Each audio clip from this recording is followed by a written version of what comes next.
Hello students, welcome to Shatabdi junior সরোবর। আজকের এই ভিডিওটিতে আমি তোমাদের সাথে সাধারণ বিজ্ঞানের কিছু জিকে প্রশ্ন উত্তর আলোচনা করব, যেগুলো প্রিভিয়াস ইয়ারে কোশ্চেন এর উপর ভিত্তি করে খুব সাজেস্টিভ কিছু প্রশ্ন রয়েছে। ডাব্লিউবিপি কনস্টেবল, এসএসসি এনটিএস, এছাড়া রেলের পরীক্ষায় যে সমস্ত প্রশ্ন কিন্তু প্রিভিয়াস ইয়ারের কোশ্চেনের উপর বেস করে এটা একটা সাজেস্টিভ আমি প্রশ্ন কিছু তৈরি করেছি, যেগুলো তোমাদের কাছে খুবই ইম্পর্ট্যান্ট। শেষ বানিয়া বলতে কি বোঝায়? উত্তর কি হবে? সবুজ সার। শেষ বানিয়া হচ্ছে একটা ডাল জাতীয় শস্য, ঠিক আছে। সবুজ সার কিভাবে বোঝানো হচ্ছে না, এটা হচ্ছে তোমার মাটিতে নাইট্রোজেন বা জৈব যৌগ অ্যাড করার জন্য এটাকে ইউজ করা হয় সবুজ সার হিসেবে। শেষ বানিয়া যেটা হচ্ছে একটা ডাল জাতীয় শস্য, যেটা নাইট্রোজেন এবং জৈব যৌগের ঘাটতি মেটায় মাটিতে। পরের প্রশ্ন,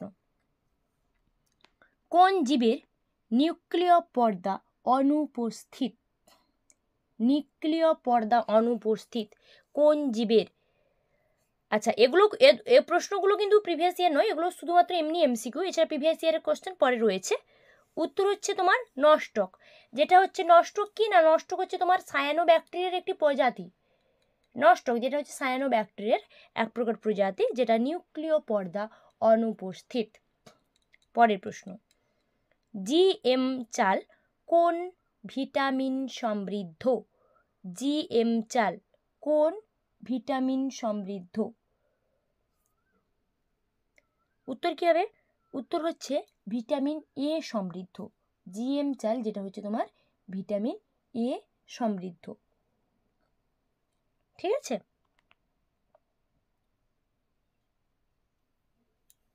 পরের প্রশ্ন,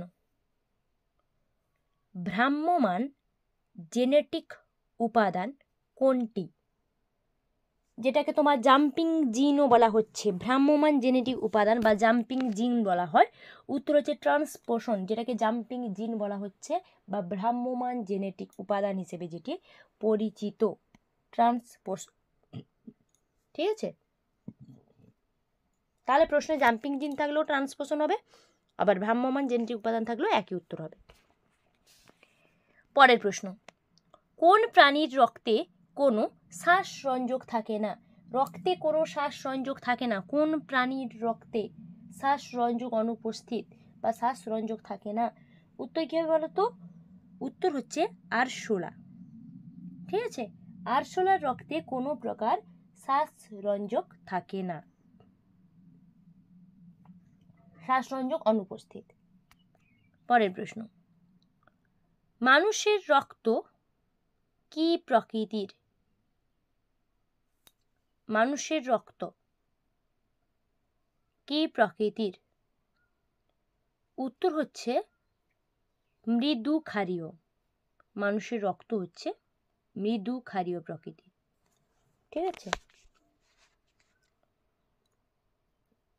আচ্ছা, আমি পরের প্রশ্নে চলে যাবো। এটা 6 নম্বর প্রশ্ন হলো, তাই তো? 7 নম্বর যাব, কি রয়েছে দেখে নি। কোন উদ্ভিদ গমনে সক্ষম? এটা খুব ইজি কোশ্চেন, এগুলো সব প্রিভিয়াস ইয়ারের কোশ্চেন, ঠিক আছে। এটা কোন উদ্ভিদ গমনে সক্ষম? খুব প্রশ্ন, সোজা প্রশ্ন। উত্তর কি বলো তো?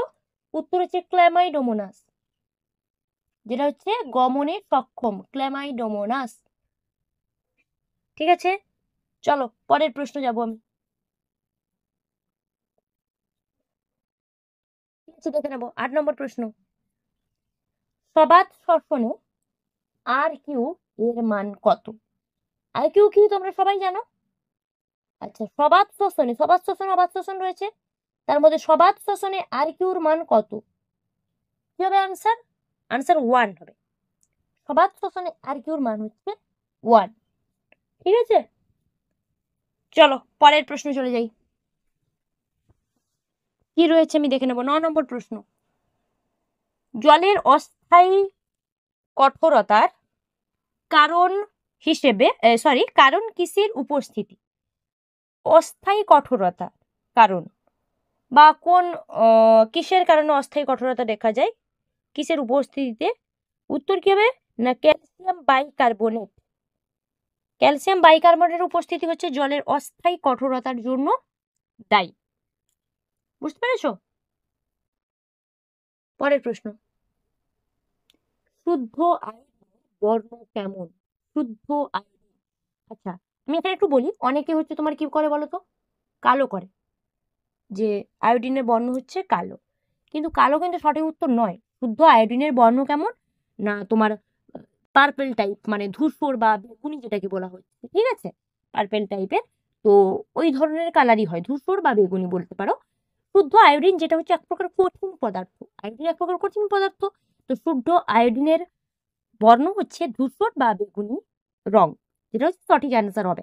কালো অনেকে করে, কালো কিন্তু কারেক্ট অ্যান্সার হবে না। ধূসর থাকলে অপশানে ধূসর মারবে, বা বেগুনি থাকলে অপশানে বেগুনি টিক চিহ্ন মারবে, ঠিক আছে।